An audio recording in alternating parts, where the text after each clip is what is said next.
foi uma forma espontânea, né? Num encontro eventual, numa festa de aniversário da casa de amigos, né? E que a gente começou a conversar, e uma das pessoas que estava lá era muito envolvida com a Casa de Cultura de Israel na época, que era o Joseph Luque. E falando de arquitetura, conversando, a gente estabeleceu um diálogo muito simpático, muito acolhedor. Eu falando que era arquiteto, o Joe me disse, olha, eu sou diretor da Casa de Cultura de Israel e nós estamos pensando em construir uma sede. Bom, isso é quase que um convite, né? Eu disse para o Joe, olha, eu gostaria muito de fazer esse projeto. E a minha ideia é que esse projeto, se eu viesse a fazer, seria um projeto com o qual eu gostaria de homenagear as minhas origens e principalmente meus avós. Meu avô, João Hendler, de origem ucraniana, e minha avó, Elisa Hendler, de origem bessarábia. Bom, naquele momento ficou estabelecido que se isso acontecesse, eu seria o arquiteto. E a minha ideia era doar o projeto, o que efetivamente ocorreu, né? Mas foi muito espontâneo, eu fiquei muito motivado com a ideia de poder fazer uma homenagem às minhas origens, né? Que ano foi isso?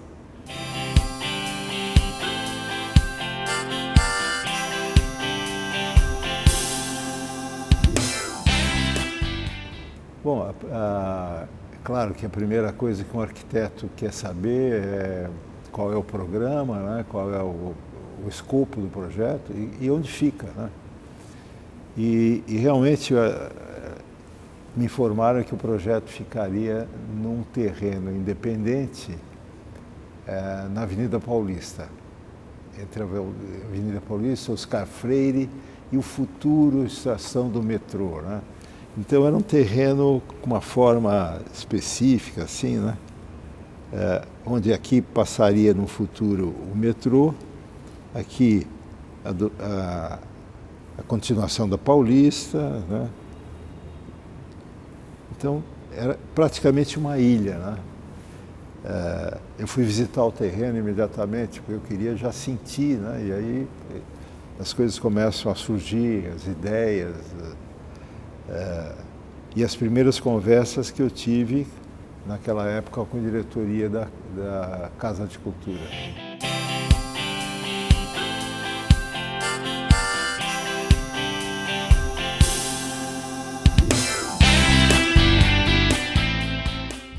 Bom, a minha relação com a cultura judaica é afetiva, é familiar, né? Então, é uma coisa tão integrada na minha pessoa que até é difícil você descrever como isso surgiu, como isso aconteceu, né? Então, minha mãe, meu pai, meus irmãos, mas principalmente meus avós do lado materno e depois do lado paterno, tinham já aquela coisa tão afetiva, né? Do receber os netos, de receber a família, de comemorar algumas das festas mais importantes, né? Como Rosh Hashanah, Yom Kippur. Eu lembro do meu avô, muito dedicado, eles tinham uma casa de modas, né? Que eles desenhavam e produziam roupas. E lembro do meu avô, sempre atento ao programa judaico no rádio, né? E aquela coisa tão familiar, tão afetiva, tão calorosa, que me faz lembrar com muitas saudades, né?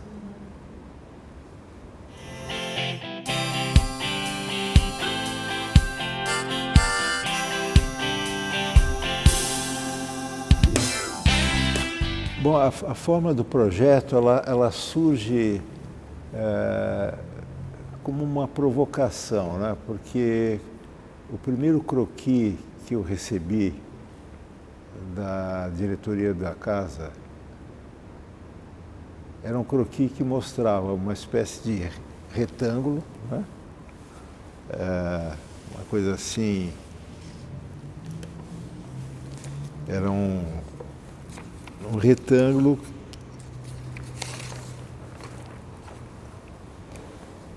basicamente era isso aqui, né? Quase que uma caixa, né? E que nessa fachada tinha uma série de inscrições em caracteres em hebraico, né? Contando um pouco da história do judaísmo, né? Eu absorvi essa ideia, mas eu achava que na tradição da arquitetura brasileira, que é uma arquitetura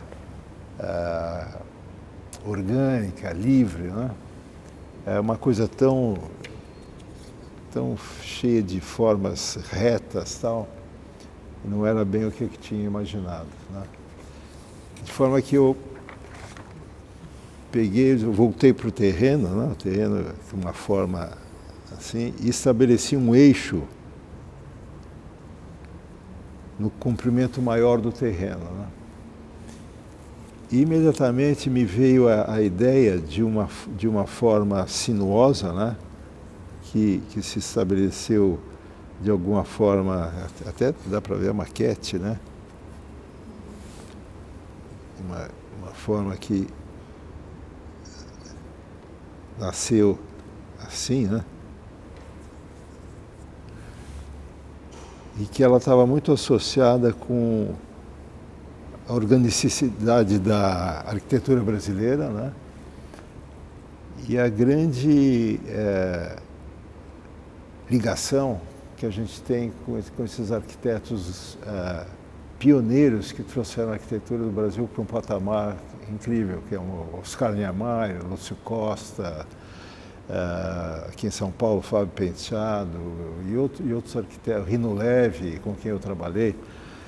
Então aquilo me trouxe, começou com a ideia de um retângulo que tivesse alguma indicação, alguma informação da cultura judaica, para passar diretamente para a ideia do que eu chamei de uma Torá, né? E também porque a minha ideia e eu acho que dos arquitetos em geral, é marcar uma paisagem, como a paisagem de São Paulo, que é uma paisagem que perdeu a sua paisagem, a sua topografia original. Não é como o Rio de Janeiro, em que você tem montanhas, você tem o mar, você tem uma natureza muito presente, né? Então, São Paulo necessita de um urbanismo e de uma arquitetura presente, né? É claro, você tem a repetição de edifícios retangulares, alguns de muito boa qualidade, mas edifícios icônicos, eu acho que eles têm que ter uma representatividade e uma referência na paisagem. E eu me dizia assim, ali em Ouro Preto, as igrejas de Aleijadinho e de outros artistas e desenhistas tão importantes para a cultura do Brasil, eles criaram na paisagem uma referência. Então as pessoas vinham de muito longe e lá eles indicavam, olha, lá tem um campanário, aqui tem a igreja tal, se você sobe essa rua, você vai encontrar a igreja XYZ. Eu achei que São Paulo merecia, principalmente na Paulista, nesse ponto mais alto, né? A gente está aqui em cima da Paulista, na crista da serra, né? Que eu queria então um edifício que tivesse essa marca, sem nenhuma pretensão além dela ser uma referência, para que as pessoas ao andar tivessem uma referência visual. Aquele é o prédio do Centro de Cultura Judaica, né? E foi aí que essa forma foi se desenvolvendo e foi aceita pela comunidade, pela diretoria, porque ela também tinha uma característica sentimental e um pouco oportunista, né? Porque na hora que eu estava trazendo o desenho de uma forma sinuosa, orgânica na paisagem, era mais que isso para o entendimento da diretoria. Era uma Torá. Ninguém iria contra a Torá.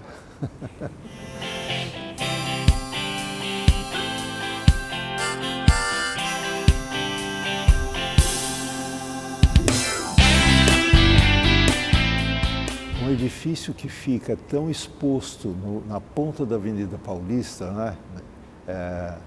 No topo dessa serra, né? Dessa serra que divide o sul e o norte, e também sendo um edifício que representa de alguma forma a presença da cultura judaica em São Paulo, a gente tinha uma preocupação, sim, muito grande, porque infelizmente tinha ocorrido aquela tragédia em Buenos Aires com a explosão de um edifício da comunidade. Né?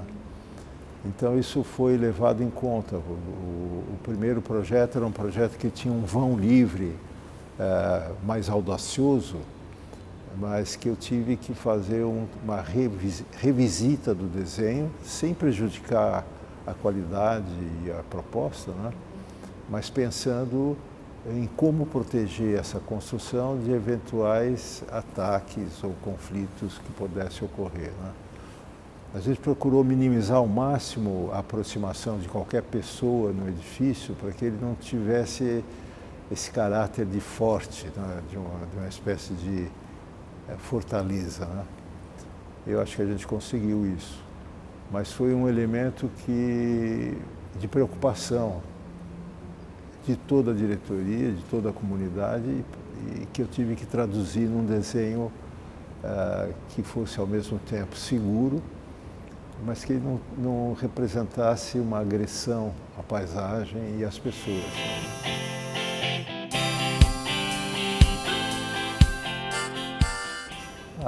Bom, ele tem essa fachada sinuosa, né? Você tem esses elementos circulares que são os elevadores, escadas, tal, e que são integrados através dessa curva, né? Então, a gente tentou criar entre o elemento retangular central do edifício e a pele externa uma espécie de proteção, né? Então, na verdade, essa pele de vidro, com essas aberturas no concreto, né? Elas criaram um sistema de ventilação muito eficiente, né? Porque a ponto de a gente não necessitar tanta carga de ar-condicionado no interior. Que existe uma espécie de... Então, se você tem o edifício na paisagem, né? O edifício está aqui, vamos dizer, e tem essa pele aqui e essa pele aqui, né? E os pilones, e ele vai descendo para cá, e aqui eu tenho a Avenida Paulista, né? Então, o ar, ele vai subindo, né? Ele tem forma um efeito de chaminé, em que você tem a ascensão do ar através da fachada, criando então uma espécie de ventilação natural, né? E ao mesmo tempo a fachada de vidro, né? Que é essa linha de vidro aqui, ela não é só estética, né? Ela tem uma função de reflexo, de diminuição do ruído, né? Então, a nossa preocupação era que esse edifício tivesse no meio da Paulista, onde você tem tanto movimento e ruído, que ele tivesse uma certa proteção e um certo conforto, né? E foi aí que também criamos, aqui embaixo, né? A cascata, né? Essa cascata que, quando ligada, quando funcionando, ela cria um ruído e te tira um pouco da Paulista, né? E é sempre um prazer quando você entra e você ouve a água caindo, é uma coisa muito forte, né?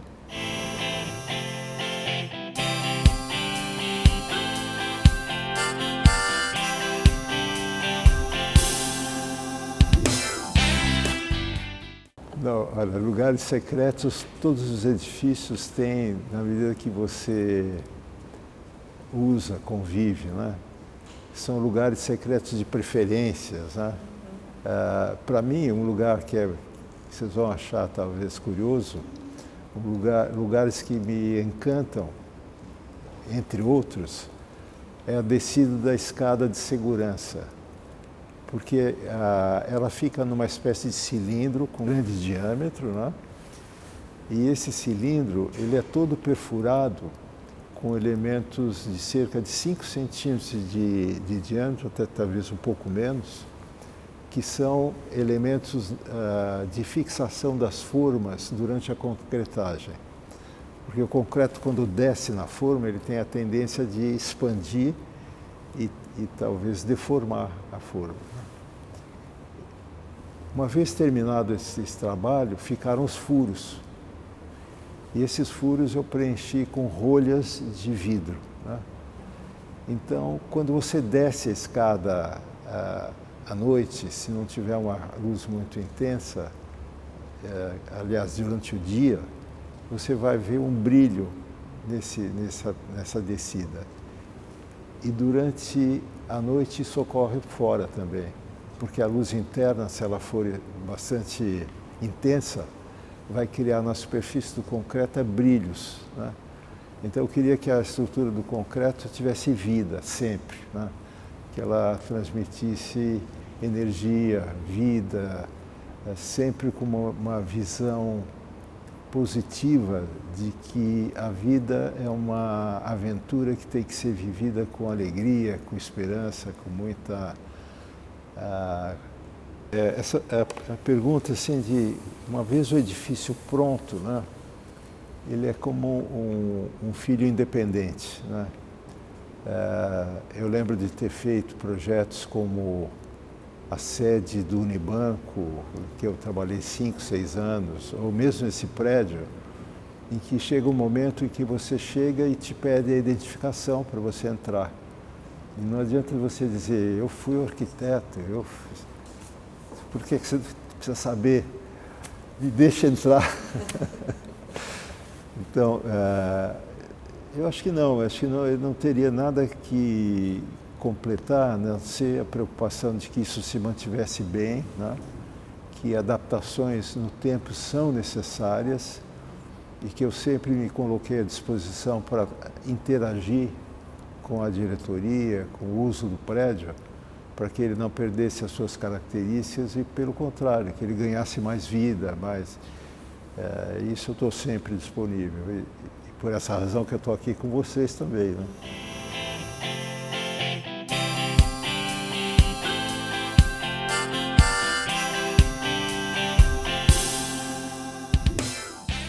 Eu diria para jovens arquitetos o que eu sempre disse para mim mesmo, né?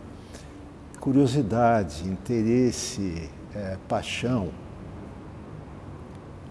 e um sentido muito claro de que ao você fazer uma boa arquitetura, você não está apenas fazendo um prédio bonito, você está trazendo uma condição humana essencial, que é que as pessoas se sintam acolhidas, que elas se sintam valorizadas, porque a arquitetura nada mais é do que um espaço acolhedor para que se produza a vida, né?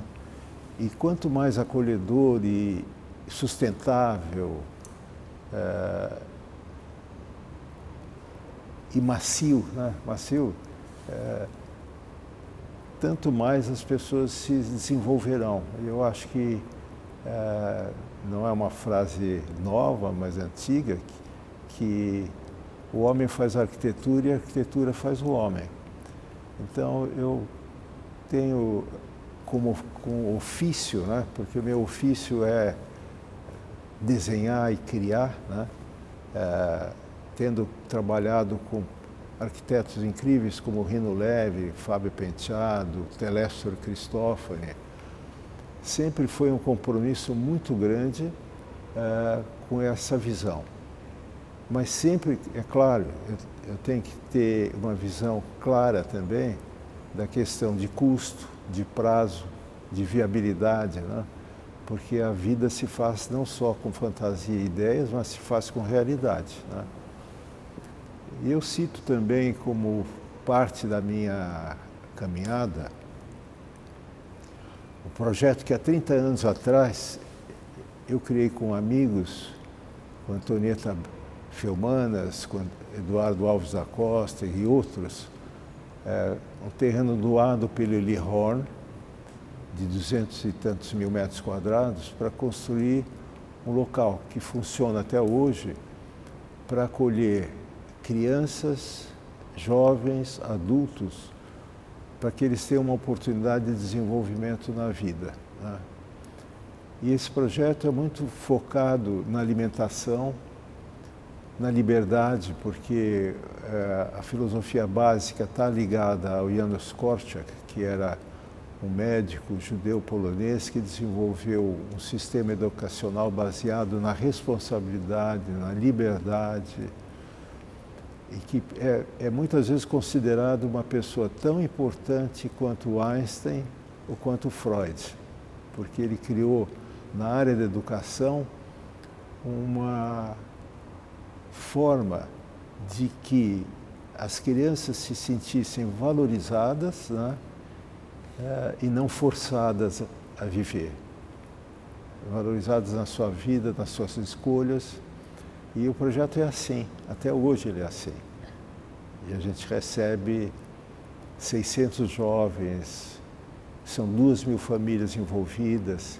E ainda hoje o Eli Horn, que é uma pessoa muito envolvida com a doação, né?